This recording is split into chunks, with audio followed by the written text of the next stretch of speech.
emiten berkode saham TOWR resmi menerima dividen interim sebesar Rp125 miliar dari anak usahanya. Jumlah dividen yang dibagikan secara keseluruhan adalah Rp125 miliar.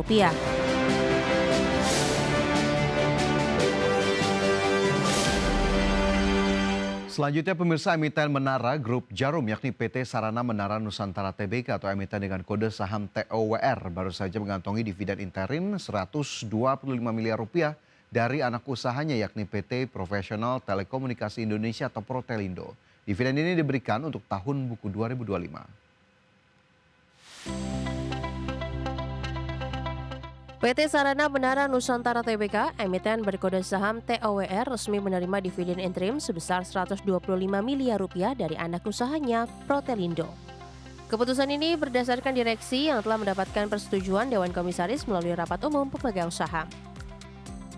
Dalam keterbukaan informasi di Bursa Efek Indonesia, Protelindo menyatakan perhitungan dividen dilakukan dengan mempertimbangkan kondisi keuangan dan rencana bisnis ke depan. Jumlah dividen yang dibagikan secara keseluruhan adalah Rp125 miliar. Manajemen Protelindo menegaskan pembagian dividen interim tidak memberikan dampak material terhadap kegiatan operasional maupun kondisi keuangan perusahaan. Hal ini dianggap sebagai bagian dari pengelolaan keuangan yang sehat. Hampir seluruh saham Protelindo atau 99,99% dimiliki oleh TOWR sebagai induk usaha. Saat ini Protelindo memiliki 4 entitas utama seperti I4T Solusi Infotech, Komet Infra Nusantara, Istana Kohinoor, dan Solusi Tunas Pratama Tbk. Sebagai informasi, Protelindo pernah mengakuisisi 90,11% saham PT Inti Bangun Sejahtera pada Juli 2024. Saat ini Protelindo mengoperasikan 35.825 menara telekomunikasi dengan lebih dari 58.158 tenan di seluruh Indonesia. Tim Liputan, IDX Channel. PT Sarana Mitra Luas Tbk atau emiten dengan kode saham SMIL kembali melanjutkan aksi pembelian kembali saham atau buyback di tengah tekanan pasar dan koreksi harga saham. Adapun langkah ini dilakukan untuk menjaga stabilitas saham perseroan.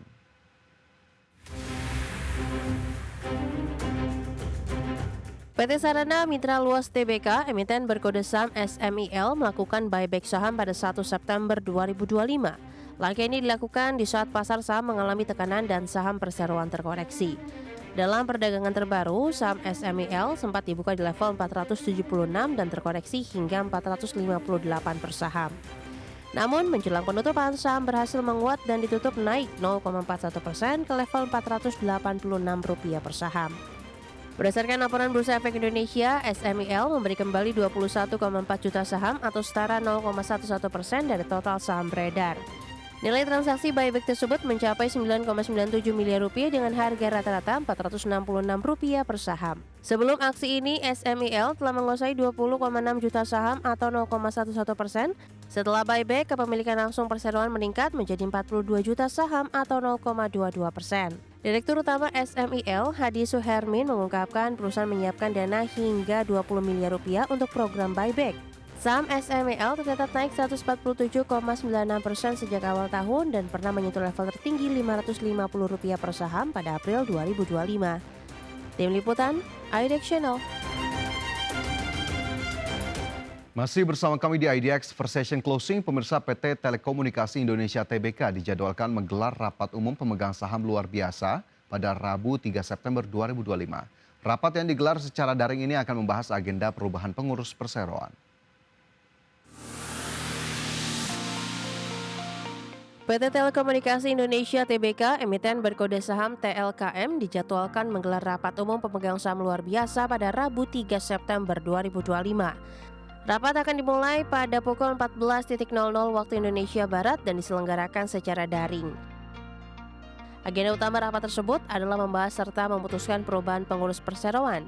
Agenda ini mengacu pada Peraturan Pemerintah Nomor 45 Tahun 2005 tentang BUMN yang telah diubah dengan Peraturan Pemerintah Nomor 23 Tahun 2022. Manajemen perseroan menegaskan pemanggilan rapat ini sudah menjadi undangan resmi bagi para pemegang saham.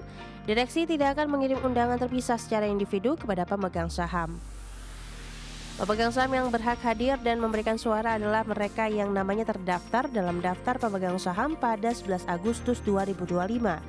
termasuk pemilik saldo rekening efek di penitipan kolektif KSEI pada penutupan perdagangan hari tersebut. Tim Liputan, IDX Channel. Kita ke informasi lain, pemirsa. Badan Pusat Statistik kembali menjadi sorotan terkait sikap transparansi publik yang belakangan semakin diragukan. Kalangan ekonom menilai BPS seharusnya memiliki sikap transparan atas data yang dikelola, terutama dalam mengkomunikasikan hasil survei untuk menjaga kredibilitas data ekonomi nasional.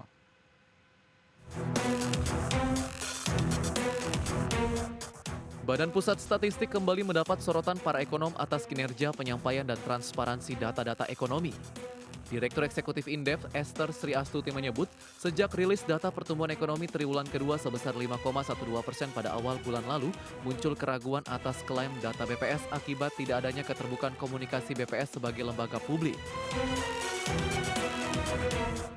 Esther menilai, jika memang terdapat perubahan metode perhitungan atau perubahan skema rilis data, pihak BPS dapat lebih terbuka dan dapat mengkomparasi perubahan tersebut secara fair. Hal tersebut diperlukan demi memastikan data yang disajikan kredibel.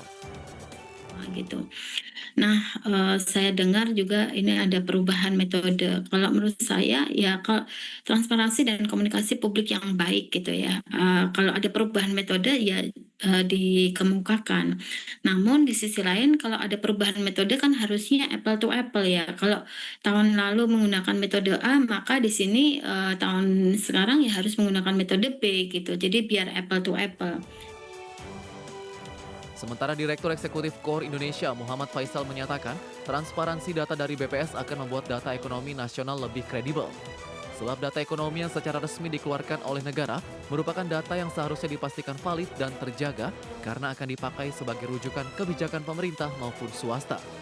Nah, ini sangat menarik memang untuk melihat bagaimana reliabilitas dan kredibilitas dari lembaga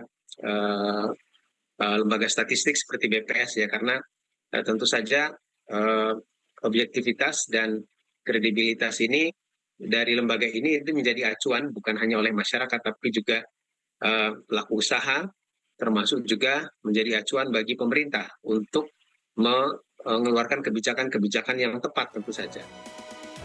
Sebelumnya data pertumbuhan ekonomi pada kuartal 2 sebesar 5,12% dipertanyakan banyak pihak.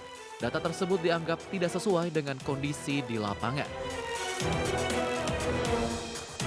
Jakarta, Raharjo Patmo, IDX Channel.